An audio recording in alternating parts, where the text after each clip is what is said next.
আজ সকাল থেকেই ইউটিউব রিলসে মাটন কষার ভিডিও দেখতে দেখতে আমার মনটাও কেমন যেন মাটন মাটন করছিল। তো আর কি, ছুটে চলে গেলাম মায়ের কাছে নিজের আর্জি নিয়ে। মা সবসময় আমার আবদার রাখার চেষ্টা করে, আজও তাই করলো। কিন্তু মায়ের একটা ছোট্ট বক্তব্য ছিল, যা গরম পড়েছে, মাটন কষা না খেয়ে মাটনের পাতলা করে ঝোল করলে কেমন হয়। আমি তাতেই রাজি, মায়ের হাতের রান্না যেটা করবো সেটাই ভালো।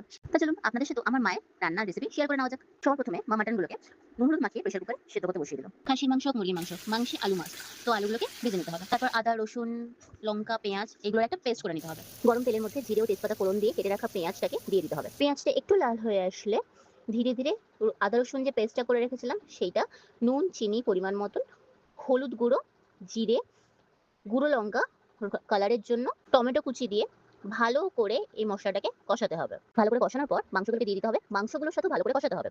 তারপর ভেজে রাখা আলু আর আমরা পেঁপে ভেজেছিলাম, যে পেঁপেটাকেও আমরা দিয়ে দিয়েছি।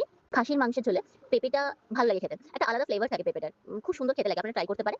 আর যদি ডায়াবেটিস পেশেন্ট থাকে তার জন্য পেঁপেটা দেওয়া উচিত, কারণ তারা তো আলু খেতে পারবে না। তো তার জন্য পেঁপেটা আপনারা দিতে পারেন। মাংস, আলু খুব ভালো করে কষিয়ে নেওয়ার পর মসলার সাথে আপনারা পরিমাণ মতন জল এপ্লাই করবেন। যতটা ঝোল আপনারা খাবেন সেই পরিমাণ মতন জল আপনারা এপ্লাই করতে পারেন। জল দেওয়ার পরে আবার টেস্ট করে নেবেন মাংসে নুন, চিনি, ঝালের পরিমাণ ঠিক আছে কিনা। নরমালি নুনটা একটু কমে যায়। আপনারা আপনাদের টেস্ট অনুসারে নুনটাকে দিয়ে দিতে পারেন।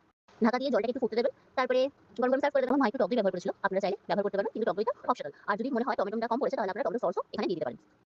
আমার মায়ের হাতের রান্না আমার সবসময়ের জন্য প্রিয়। আপনারাও এই প্রসেসে বানিয়ে দেখবেন কেমন লাগে আর কমেন্টে জানাবেন। আর আপনাদের মধ্যে কারা কারা মাংসের ঝোলে পেঁপে দেন সেটাও কিন্তু জানাতে ভুলবেন না।